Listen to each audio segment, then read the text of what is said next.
fellow crafters, this is Yana Smakula for SimonsSTM.com. Welcome back for another Yippee for Yana video. In this episode, I have two elegant Christmas card ideas to share using some of my new and old favorite products from Simon. Chances are you already have these supplies in your stash and should be able to recreate these cards easily. And I do encourage you to give these ideas a try. I love all things modern and also all things elegant in home decor, in clothing, and in accessories. And thus, this is the style I tend to choose when I make my handmade cards. Today's video shows how to use black cardstock, a lot of gold in both heat embossing and pen forms, as well as subtle hints of red to create beautiful Christmas cards. If you're not a fan of black cardstock, I know not everybody likes that color, you can try to substitute it for really nice dark blue or even dark green and still use the same card design. I started to work on my card by creating a small sticky handle inside my Misty stamping tool to affix the paper in place, and I used just some washi tape from my stash. Next, I treated the panel of black cardstock, this is Simons Stamp Black, using anti-static powder to eliminate any static or grease I might have had on the paper. I really like to tap on my anti-static powder tool and then use a dry, flat paintbrush to sweep the powder around. This is a tip I picked up from Debbie Hughes a while back, and I've been using it ever since. I find it to be very convenient. Next, as you can see, I already have a background stamp mounted on the door of my Misty tool. This is a gorgeous background called Leaves and Berries. It is one of my favorites this holiday season, and I've inked it up using clear embossing ink. I used embossing ink from Tonic Studios, but any clear embossing ink pad can be used here. After stamping the background, I removed the panel from the Misty and poured antique gold embossing powder from Simons Stamp, covering the entire background. If you've been following my videos for some time, you know that antique gold is my absolute favorite color of embossing powder, and it's the powder I use for nearly every card I make, and not just around the holidays. With the powder applied, I used my heat tool and heat set the powder to melt it. This background, when embossed, looks absolutely spectacular. I really like the fine lines of the leaves and the berries, and also I love the dashed lines on some of the leaves.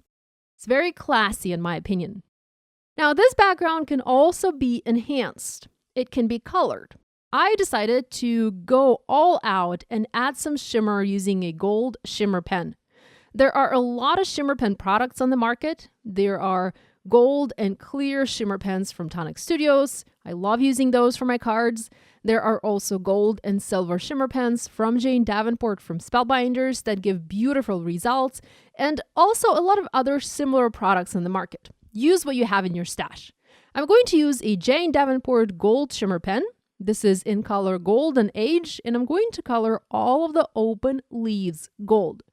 As I'm doing this, you can't see much of that on camera, but it really gives the most beautiful result. You can actually see a lot of that gorgeous shimmer on photos. Now, I did double layer of shimmer, coloring all of the outline leaves twice with this pen to make sure that they were really, really shimmery, and I love the result.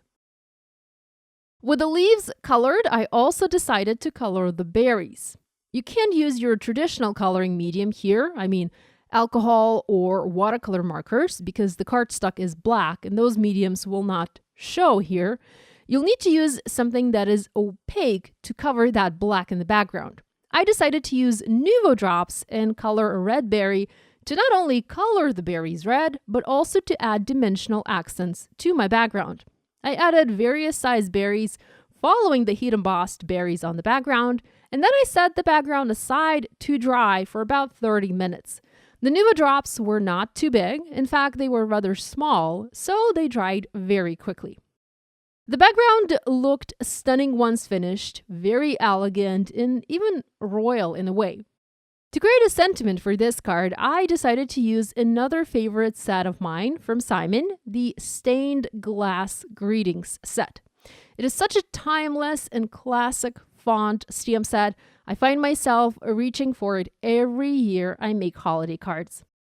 I opted for a slightly longer sentiment that reads, wishing you love and joy at Christmas time. I heat embossed the larger words, love and joy, in white on black cardstock to better blend with the background, and the sentiment strips were embossed in white on red. This is Simon Says Stamp Schoolhouse red cardstock, and then they were trimmed into V-shaped banners and also foam mounted on the card. Now, I did not add any additional embellishments here as I felt this design was already busy enough and any additional sequins or gems would have just got lost here. Now, I also made another nearly identical card. When I make cards, I like to experiment, and if I don't want to mess up my main project, I will often make a duplicate and then try my other ideas on the duplicate project. I wanted to try adding snow to the background of my card, so I made another background and tested adding various size snow dots all over it. I used several products to add the dots, starting with the Storytime paint pens from Jane Davenport in Snow White. I first used the largest pen to add large size dots all over the background. Next, I moved to using the small size pen to add medium sized dots. And finally, finished that blizzard on the background with Sakura pen in sizes 8 and 10. Here are what the finished cards look like. I really like the one with added snow.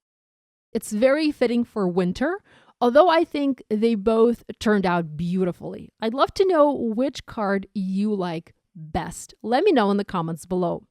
If you make a card inspired by this video, and I really hope you do, we'd love it if you shared your project online and tagged us on social media. We always love seeing what you guys are making.